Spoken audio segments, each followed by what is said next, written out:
So what have we been up to for the last couple of weeks? As you probably know, I haven't been posting up many videos. Been a bit busy, lots of things going on in family life. The last month or so has been just full of birthdays. So, been meaning to get around to doing a video. So what we've been doing is we've looked at microinverters. You'll probably find them on the website. The microinverters, do they work? How good are they?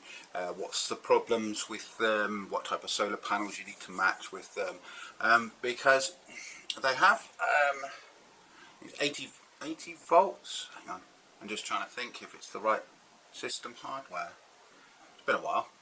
So the obviously when you got a maximum current and you have a maximum voltage, that will rate the inverter. However, you need to be able to get the panels that will actually do that for you, because quite often what you get is the problem is that you can run them at the 50 volt panel size. If you've got the 37 volt panels, obviously that's going to lower your power down on the inverter. So we did put one up together, connected one panel, done it with both panels, and see how that got on. And yeah, that was pretty good. I think it's a very cost-effective option. When it comes to summer, I don't like grid-tied system, because you tend to make all your power in the day, it goes out to the grid, and you use hardly any of the power yourself. And then of course when there's clouds, if you've got a constant load on or plan something for the summer, for the day, like a timed washing machine to maximise your usage of it, you still have the problem with the battery, or the fact that you don't have a battery, and that battery power that you could have charged during the day could be used when you're back home from work, and cut down on your bill in those peak times. So really we're going away from that sort of thing. If you look at the broader picture of the value and maximising the value, then it always comes down with solar of having a battery. But of course with the batteries, then there's the cost of the batteries. And if you've probably seen a couple of videos ago, we've been sifting around looking for very good alternative battery suppliers, because solar batteries can be very expensive, but the price has dropped considerably on those. We've spoken to John as well. Now he recycles batteries. These are commercial batteries that have had faults with their BMS or something and haven't had much use at all, and then he's pulling apart the packs and re-engineering them into a usable battery, and the cost for that's really good. So we've wrote an article that's on the website. What else have we done? So we've got our off-grid systems, and we're looking at the ATSs and the reliability of ATSs and the cost of those when they come in. Obviously the regulations have changed slightly with what you need to have installed, and that's about it. There's not really that much in, obviously, that we haven't covered already. So if you're thinking of having a Gandhi, we've got stuff on the website. We've got an online payment system, everything else. We're still doing free delivery on stuff. We just included it in the price, obviously. So you can order things in, get them delivered within 24 hours usually. Some things I've kept in stock now, and they can be shipped out more or less straight away. I don't keep a lot of stock. I'm running out of space. We still haven't moved, as you can probably see. Still the same thing. Mind you, it'll probably look exactly the same anyway when I've moved. But I did a short today about the realistic use of solar. So you can see on the short, if you go back through today, is that it's very much up and down as clouds come over. Now this means that you're drawing power from the grid every single time that happens. So if you had a battery, it acts like a buffer. So basically you're just filling a tank up and pulling power from both the tank and the solar to your loads.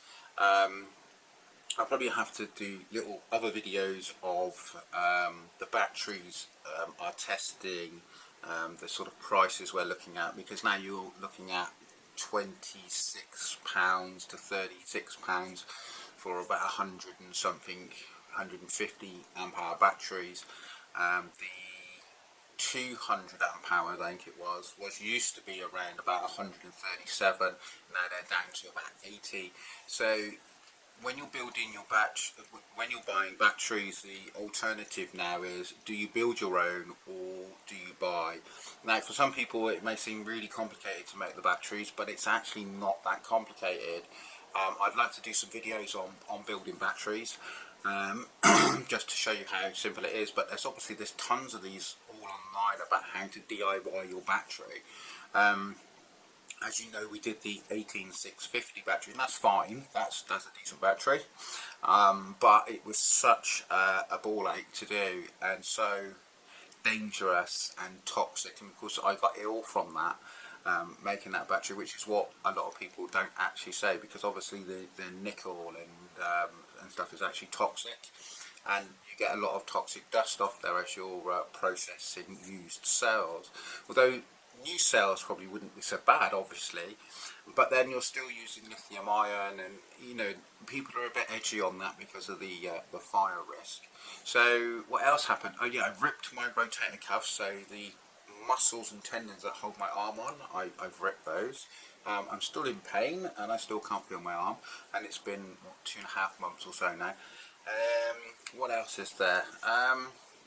Nothing really to report. The longy panels that everyone's going on about, if you're in the know, probably one of the cheapest panels around at the moment. But what I have found is that they are not as good as some of the older panels, higher brand, top tier, well-known ones like Trino and Renosol. Now, what I did find was that they're susceptible to heat, and their voltage drops a lot more than the other panels are over the heat of the day. Because obviously now we're coming into full summer. I say that really edgily because we live in England and it's been terrible weather this year. I also did a report, obviously, on the low solar yields that we're having this year. It's not been as good as it could have been. So what's next? Well, there's nothing really to say, unless I'm just repeating myself, which seems to be a theme on YouTube of people, because there's only so much you can say, isn't there, really? Does solar work? Yes. Is it easy to set up? Yes. There's the planning side of things and what you can do. Obviously they changed the regulations now, so you can have flat roof panels up to 1 meter, which means you can really tip your flat panels up to get the most out of solar. If you've been following along, the neighbour's bush is getting even bigger and causing more problems. I had a check last night on the voltage of the system and followed it along as to where the shrubbery interferes with the solar production. Yeah, that's about it really. So we've been on the website doing articles. I've not added everything to it. I should sit there and do all the bus bars and everything else, but obviously everyone should know by now that if you just contact me and say, hey, I want and I need and what's best to do this, we can obviously do that and sort out all those things for you. So yeah, so it's been a busy time really. The website's up. Oh yeah, that's another thing we've done.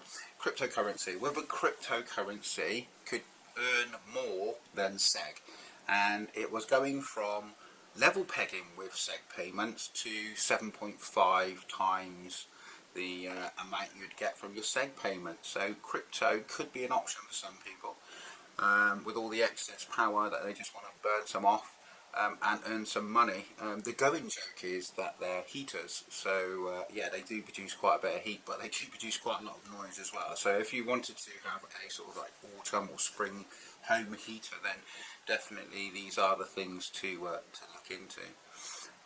I'll go more into separate videos about crypto and SEG in a different video. So if you like this video and want to subscribe, do so on the solar playlist rather than the channel, because I do cover a lot of other topics. Thank you very much and bye.